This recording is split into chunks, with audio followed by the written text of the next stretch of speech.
Good morning, card community. It's RJ back with another video, so let's get to it. As with all my videos this week, I'm going to skip right past the random Mike Schmidt item and the random baseball item and get right to the trivia because we got a lot of stuff to talk about today, all right? So today's trivia question, in keeping with the military theme, although Memorial Day has passed, this was Memorial Day week. So every question was a trivia question about the military and baseball. And in this particular case, in 1950, the Phillies made it to the World Series, but by the time they did, they had lost one of their star pitchers to the military. One of their star pitchers, in an effort to try and keep him from being drafted, they enlisted him. They asked him to enlist in the National Guard. Unfortunately, because that way he would only have to serve like one weekend every 2 weeks, something like that. I don't know what the rules were, but it was like one weekend every month or something like that he'd have to serve. So they thought they could keep him out of the war and use him the whole season. Turned out his unit got called up towards the end of the baseball season and he missed the World Series. So my question to you is, which Phillies pitcher suffered that sad fate in 1950? He got called up to the military of the National Guard and did not appear in the World Series. So what you're playing for on that question, two cards from 2022 Topps Museum Collection, two future Hall of Famers in my book, Max Scherzer and Joey Votto. These are not numbered, but they are part of the Topps Museum Collection of 2020. Two cool cards of two future Hall of Famers. So if you know the answer to that trivia question, you want those cards, send me an email with the correct answer. I will include my email in the description below along with the repeat of that question. You will have today and tomorrow to answer. We'll pick a winner on Sunday, all right? Good luck to everybody on that. So today is a VR from a legendary member of the card community. I believe a recent induction into the YouTube Hall of Fame. That would be one John, Wade Boggs fan. John is at 2,000 subs now and is doing a VR, and he wants us to basically talk a little bit about some of the YouTubers who have influenced us to create content and to collect certain things, who have inspired us in our collecting efforts, inspired us in our videos and everything. So I'm going to do that. I'm going to do a quick back history of my collecting. It'll be very, very brief and very succinct. I'm going to be skipping over a lot of the high points, but I collected as a child from 78 through 84. That's when I bought packs and tried to make sets. I still had my childhood collection years later and still have many of those childhood cards. I got out of, like I said, stopped collecting in 84, got back into it in the late 80s, early 90s. I got really big into it, had a lot of stuff. Stopped collecting after I got married in the late 90s. When I went through a divorce, I sold almost everything, but I still kept all of my sets. And then around about through the late 2010s, in the 20 teens, I started watching YouTube videos, primarily of not breaks, but like people who ripped boxes and packs and got the big hits. I would look for videos of the big hits, and it kind of died down again. I got remarried, and one day back in about 2019, I decided to start looking at more baseball card videos on YouTube. And I stumbled across a guy who was a big Phillies fan like me, but more so a Mike Schmidt collector like I am. And this individual was showing off his Mike Schmidt PSA set registry, his PSA basic set registry. That man was Ray from Philly. So Ray from Philly, if you're watching this, I think I said this a number of times on my channel. I'm not sure if Ray picked up on it, if he even cares, but Ray was the impetus for me to start watching videos again and get back into collecting. I loved watching his showcase of cards. At that time, he was showing off his Topps Mike Schmidt PSA basic set registry cards, all 47 of them. He already had them. And he was moving on to Steve Carlton at the time. I think he went up to Brooks Robinson there, and he's been through a number of, I've watched all of his showcases ever since. And it got me into doing that. So I began collecting Mike Schmidt slabs. If you saw Wednesday's videos, you saw some of my Mike Schmidt PSA slabs, but this is another one I picked up not too long ago, a PSA 9, 1976 Buckman's disc. Started collecting other Mike Schmidt slabs outside of his registers that are PSA 9 at least, and any PSA 9 or more that I can get for like $20 or less, I began just grabbing them. I figured $20 for a slab PSA 9 Mike Schmidt card is not a bad investment. Anyway, Ray from Philly is the man who got me back into collecting to the state I am. So shout out to Ray. I really do appreciate it. Someday I'd like to get to meet Ray. He's fairly local to me. I'm up in a little town called Quakertown, Pennsylvania. It's about halfway between Philadelphia and Allentown. I know Ray is down in an area we call Media, or down in that neck of the woods, down in Delaware County. But someday I'd like to find Ray at the Philly show or at the National or something and get to know him a little better. That being said, again, he's the guy who got me into it, to doing the PSA set registries. And I decided to branch out into other things. I'm not doing player runs like Ray is. Ray and a lot of other YouTubers out there do player runs of Hall of Famers. Mike, baseball collector, and Chris from Missouri are battling every week or so on a showcase where they show off their player runs of various Hall of Famers. That is not something that doesn't fascinate me. That doesn't interest me. Just random Hall of Famers. I'm interested in more just things that interest me a little different. So I will show off real quick 3 of the PSA set registries I've been working on. If you've watched my channel enough, you've seen all of these. Let me go through them again. One is the Kmart 1982 box set registry. I'm trying to get to the top of that stack, to the top of that mountain. I want to be the #1 set on that registry someday. It's going to be a long road ahead.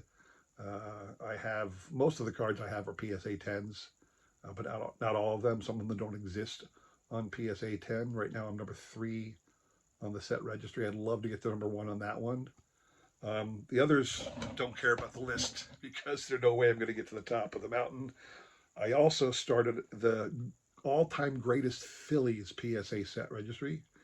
And here's an example of one of those cards. This is Del Ennis, his 1948 Leaf.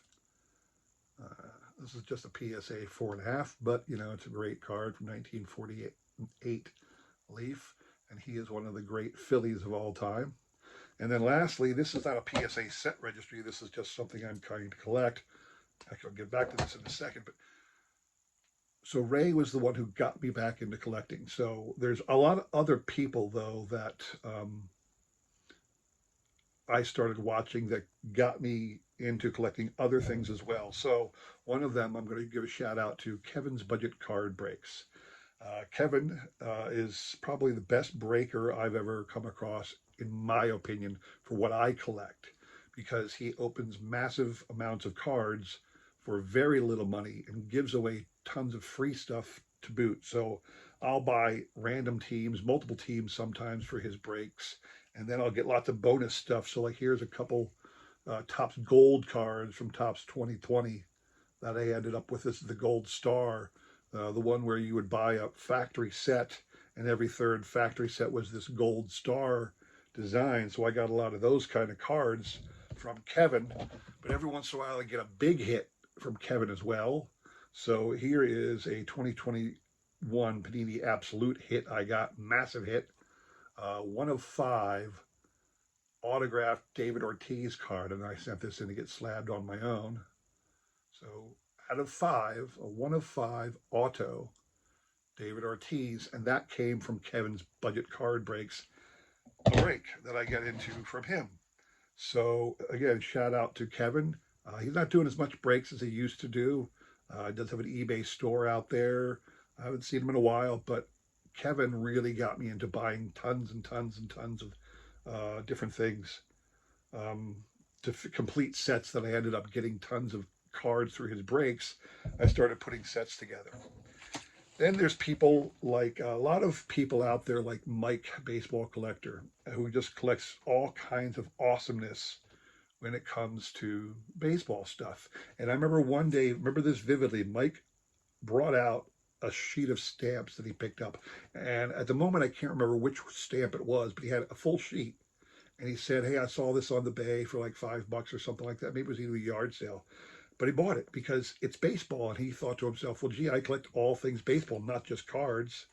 And the truth is, I collect all things baseball, not just cards, all things Phillies, not just cards. And at one time, I was a stamp collector. So I quickly began collecting full sheets of stamps. This here is the Babe Ruth stamp. I have several other full sheets of baseball stamps that were produced over the years. And that's all a shout out to Mike, baseball collector, that I still watch a lot of his content. Love following him because he has the ability to get cards that I could only dream of.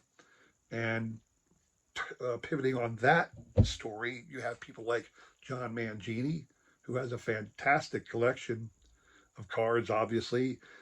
Dave Blue Jacket 66, shout out to Dave Blue Jacket 66, because he's always showing off these awesome cards, you know, the pre-war cards that a lot of us can't even hope to acquire or don't even think to acquire. I decided to go after one set. I decided to try and put together, because I'm a set collector, you know, RJ collects sets. I wanted to get a full set of cards from the pre-war era. It didn't matter what to me, what set it was. I decided to pick one and go with it. And the one I ended up deciding to go for is the E95 Philadelphia Caramel set. If you've been watching my videos before, you know I'm slowly acquiring all of those cards. I've got over half now. And I recently picked up my Christy Mathewson. So shout out to Dave, Blue Jacket 66. I know he's a big Christy Mathewson fan. Oh, this is my E95 Philadelphia Caramel, Christy Mathewson. I still need to get a few of the big name cards, including the Honus Wagner, which is a 5-figure card, not a 4-figure card. It is a 5-figure card. So I'll be saving my pennies and bottle caps on that one for a couple more years, but I will get it eventually.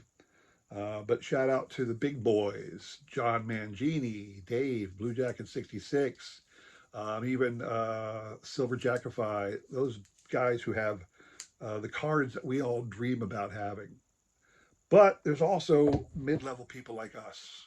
Mid-level people like us. One of my favorites is a man named Shane Shoebox Legends. A lot of people know Shane Shoebox Legends. He has his Z Folios, a number of odd and random collections he does. The buyback Z, Frankenset is one of my absolute favorites. But he would talk about these little subsets or little side projects he's doing. And during my collection last year, I came across this card, pulled this from a pack. It was the Rainbow Foil Phillies team card from last year. Showed them on the lawn after they won the 2022 pennant. They beat the Padres, and this is the Rainbow Foil version. I got that in a PSA 10. When I sent it in myself, it came back a 10. I was thrilled. So I decided on my own to go after every variation I could of this card and get them all slabbed. And I have been doing that project on my own. And that kind of a collecting thought wouldn't have come had I not been watching Shane Shoebox Legends. So as you can see, there's all kinds of collectors that I watch. All kinds of people have inspired me in some way to build my collection and get to where I'm at. One of the other great things about YouTube is now I'm a content collector, a content creator, excuse me. As a content creator, one of the things I do in all my videos, well, I should say my primary videos, is I show off a random Mike Schmidt item because I'm a Mike Schmidt fan. Show off a random baseball item. I'm a baseball only collector. Although obviously I do have other things besides just baseball lying around the room. Baseball's my focus. And then I do a trivia question. Every Monday, Wednesday, Friday, put out a trivia question and I give away a prize. I've gotten to know a lot of people by trading emails with them uh, and giving away prizes. And in doing so, I also learned about the tradingcarddatabase.com. So I trade with a lot of people, which is another great way to make my collection. But as a content creator, it helps you to get to know these other great people a little bit better. And when you get to know them, you begin to share things with you. One of the things I do every Christmas is just send out Christmas cards to everybody and include some random baseball card. It could even be a junk wax era card. It's just fun when you send out a Christmas card to somebody in the card community to include a baseball card, no matter what it is. I always thought it was great to get that. To that end, I recently got this card just the other day. I literally got this out of nowhere, completely unexpected. One of my regular participants in my trivia questions sent this to me. Hold up the card. It's from a person named BC Sports Cards. They got a channel, so check them out. Shout out to BC. He sent this great note along with, this is the card he talked about, something that was better in my collection than his. It's the foil board retail insert of the Phillies team card from this year. Everybody high-fiving after something or other in their powder blues. So this was completely unexpected, but certainly much appreciated, Bart. So this is just another example of how YouTube, being on YouTube, getting involved in the card community, helps us, I don't know, enjoy the collection a little bit more, enjoy collecting a little bit more. So that's my VR for John, Wade Boggs fan. And even John, Wade Boggs fan, is another great channel to watch because I do love watching all of his things. I do miss the old card catalog in the background there, John. But, certainly happy with the layout you have now. It's coming along nicely. But John doesn't live too far away from me. He lives out in central PA. But, there's so many great members of this card community. John, congrats on 2000. You yourself are one of the great members of this card community. I actually did win another contest from John a couple of years ago. I got a $50 eBay gift card. I don't even know if you remember that one, John. And I can't remember what I bought, but I bought something. I purposely made a video highlighting what I've bought with that $50 gift card. So maybe I could win again. Anyway, that is my VR for John, Wade Boggs fan. Congrats on 2,000 subs. This is the last day you can post, so if you have the rest of today to get it in, if you want to get it in, I'll put a link to John's original email in the description below. Maybe you'll have time yet today to get in on it. But John, I'll be watching when you pull names out of the hat, or however you choose to do it. Maybe I can win, all right? Again, thanks for everybody for watching. Back to my business. If you're entering the trivia contest, we'll be picking winners on Sunday, so stop back for that, all right? Appreciate everybody watching. Thank you, and take care.